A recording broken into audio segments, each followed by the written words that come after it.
Hi there, I'm Chris, Hi, I'm Shelby. and this is our podcast Over and Done. So I'm a home health nurse during the day.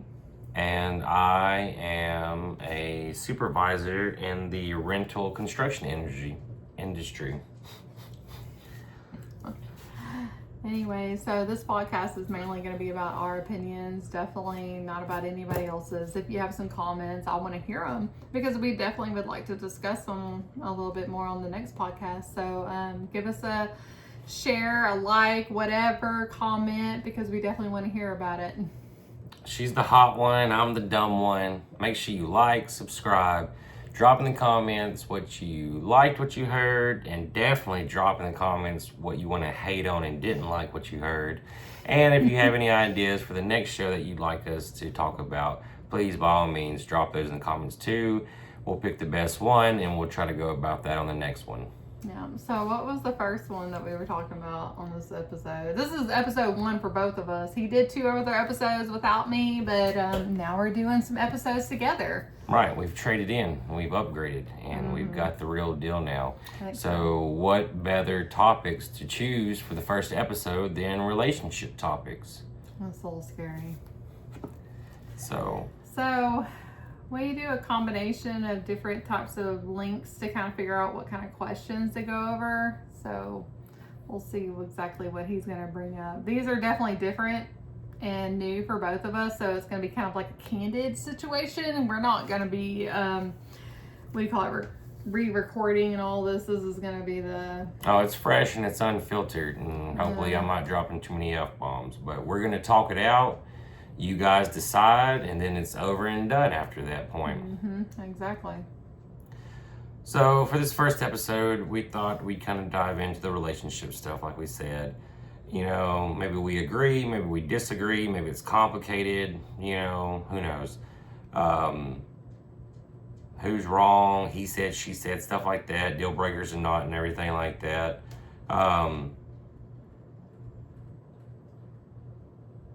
One of the ones that we get a lot, that most time when we hear around other people, is who should pay, the male or the female?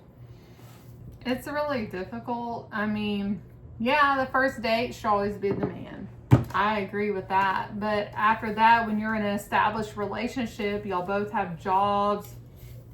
Whether she pays or he pays, it really shouldn't matter. Like, y'all shouldn't be keeping tabs, you know.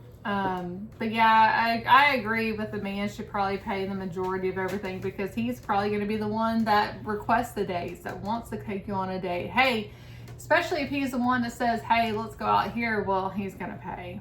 That's exactly how it needs to be. Now, if it's one of those things like she's like, hey, I really want to go here, and maybe she suggests like, hey, I've got some extra money, are you okay with that? I feel like that's okay for the woman to be like, hey, here's some money. But openly, should the man pay? Yeah, fuck yeah.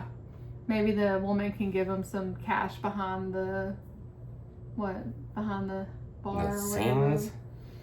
I don't know. Well, that's not about appearances. I believe 100% of the time, every percent of the time, the man should pay for anything and everything. As my daughter just purchased something on my credit Yeah, I card. was wondering what that was that popped up. Yeah. That's my daughter. She needs to find a man. Well, she don't have one to pay for everything, so I'm the mama. Should couples share their phone passwords? Yes, 100%. Like, it should probably be the same fucking password because I don't remember shit. You don't remember shit. It should be the same fucking password. I do believe that our passwords are the same. Yeah, I think they are right now. Yeah, they're set up. I think all of Because I don't my remember. banking passwords, all of my gaming passwords, all my passwords, work and home, are pretty much just me and you as the password. Yeah, if well, I'm not mine's mistaken. my dog, but you know them. Yeah. We put who we love the most in our passwords. Obviously, I love her the most. She loves the dog the most. And Shala's been with me for, 9 years now? I love her. She's been around the most. So just like it works, seniority. Anyways, what's the next question that this internet thinks that we should be asking these people? Oh, this one will be fun. Is it okay to stay friends with your ex? No, absolutely not. I mean, yeah, I understand there's a relationship difference whenever they have children involved, but if there's no children involved, no. No, I don't think anybody should ever keep an ex around. I mean, I understand that there are some situations where you feel really connected to that person, but obviously there was something there that tore you two apart, whether it was bad, horrible, or it was just, Not gonna work out. So you have to kind of move on and forget the past and everything like that. No, I don't see that situation being good for anybody involved, especially if you really like the person that you're with now, especially if it makes them feel uncomfortable. Yeah. So And it makes you kind of feel insecure if you're still hanging on to a past relationship. Yeah. In both ends. But no, yeah, unless there's children involved, there should be no relationship with your exes. So another fun one that they like to talk about is what is defined as cheating. What's acceptable, what's not acceptable, where is that line? I think that really kind of differs down to the person. If you're a man and a woman in a relationship, one of you may think, X is the line to not cross, and the other one of you may think Y. Now, just to be a little bit more specific, you can open it up with, okay, is flirting cheating? Nah. I mean, in a public area where I'm involved in the flirting, nah, not really. Like if you're sitting there talking to a woman or I'm sitting there talking to a man and we kind of laugh and giggle, no, obviously they know I'm with you. Yeah, outside of the relationship, like if I'm intentionally trying to get attention from somebody, yeah, I think that's flirting. I think that's unsolicited type of attention seeking, and that's kind of cheating in a way. Yeah. I don't know. I think, and this may sound a little old school, I think it really boils down to when it comes to the women, if they're trying to get that emotional connection with another man besides you, that's cheating on that end. Yeah. For a man, I think it has to go actually into something very physical. If it's not physical with a man, I don't really think it's cheating. Because maybe he wants to talk with a female coworker or a female friend because he wants to make his wife happy or his significant other happy. Maybe he flirts because he's got some issues or reason behind that. And I think with a woman, when it becomes emotional, that's cheating. And when it becomes physical with a man, that's cheating. I could see that. Men are definitely more physical and women connect more emotionally. So yeah, I could see that. That's probably agreeable. Oh, my favorite one. Should your partner or significant other be your best friend? Yes. I feel like they should. 110% they I should. feel like we both have some past relationships. We both have some failed relationships where they were not our best friends, or whether they were our friends at one time, but they kind of grew out of us. Being a friend or being your partner's best friend is really helpful in a relationship. I've always been taught and raised ever since a very young age, before I even had a significant other or a girlfriend, that it was bestowed upon me that whoever your spouse or significant other is should be your best friend. Now, there's a difference, I believe, you're hanging out with the guys and stuff like that, especially whether you're single or you're just into a new relationship. Yeah. But the person that you want to spend the most time with, the person that you love being around, the person that you can tell anything and everything without feeling judged, the person that you may or may not one day want to marry, or you spend enough time with them that you basically are married, that should be your best friend. That should be your spouse, your significant other. So I feel like we do that a lot. we need a big heart emoji on that one. Yeah. We do that a lot. I love that. Like we're not married. Maybe we won't get married. Maybe we will. I mean, that's the goal in life, right? When you're dating, you want to get married to somebody. But if nothing else, we're definitely each other's best friends. We definitely have each other's best interests at heart. We know each other's family. We know each other's children. We want the best for each other. So, yeah, I feel like that's a very good start for someone's relationship.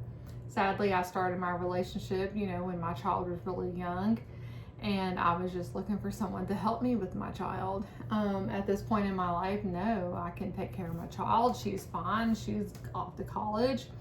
Your children are fine. They're pretty stable in life. That's not really an issue either. So us seeking each other out, we're not choosing each other out of guilt or obligation. We're choosing each other because we want to.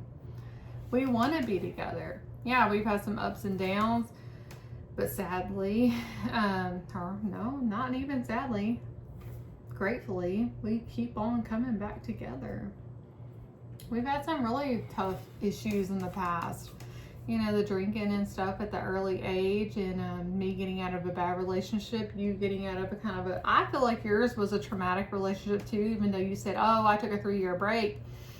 It was very traumatic relationship for you. I dealt with it my way, you dealt with it your way. And people do that, you know, when you come out of a relationship before you get into the next one.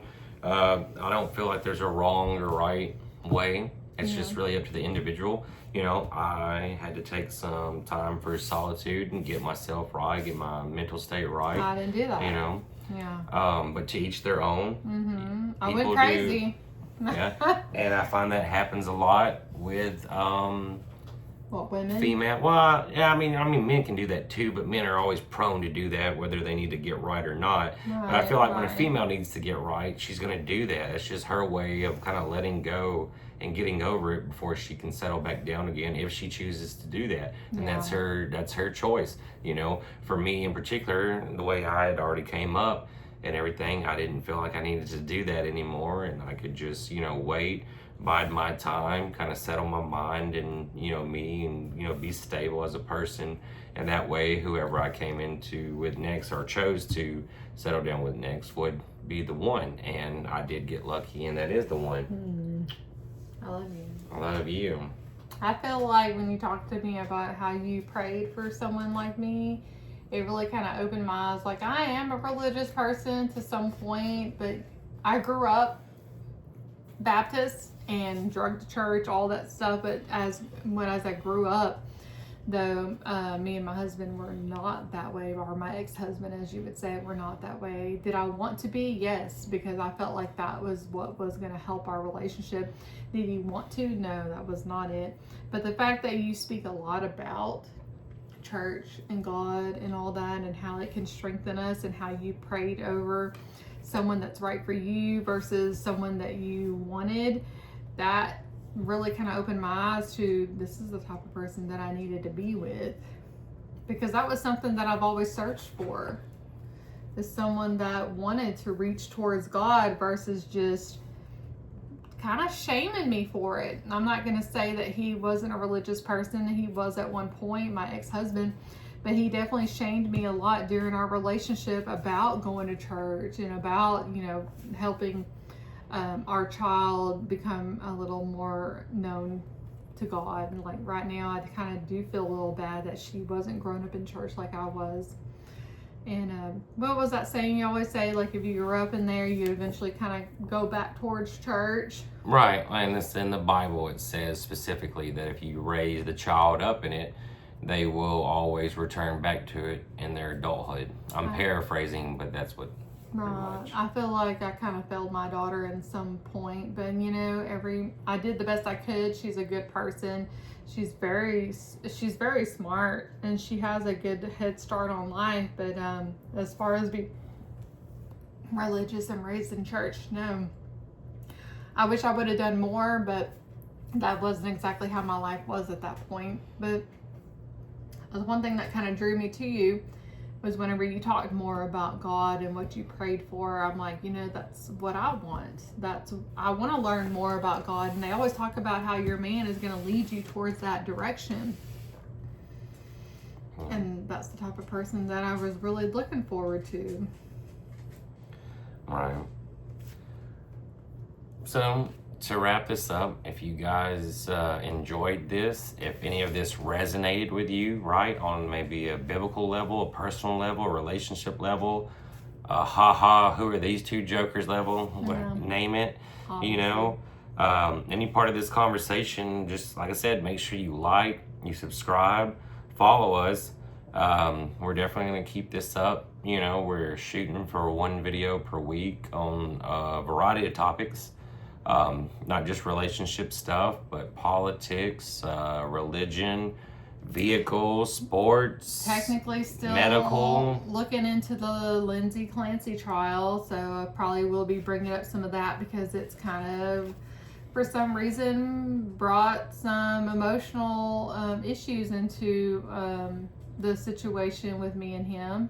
I mean, I talked to him a lot about it, but honestly, I see him more, and he doesn't see the same thing that I'm seeing. But I definitely want to talk a little bit more about that as it starts to conclude. I don't know what day are we on, like 18 of that trial, but I'm still listening to like day 7 because I want to know the facts. I want to know what's going on. I don't want to hear about anybody else's stuff. There's definitely some heated debate there between me and her as far as who we feel like is guilty one way or the other. But we can save that, and that can be something maybe you guys want to see on the next one, or if it's still going on and everything like that. Because like I said, we've got plenty of more topics. We want to hear your topics that you want to hear about, that you want to know about. All right. Until next time, though. Over and done.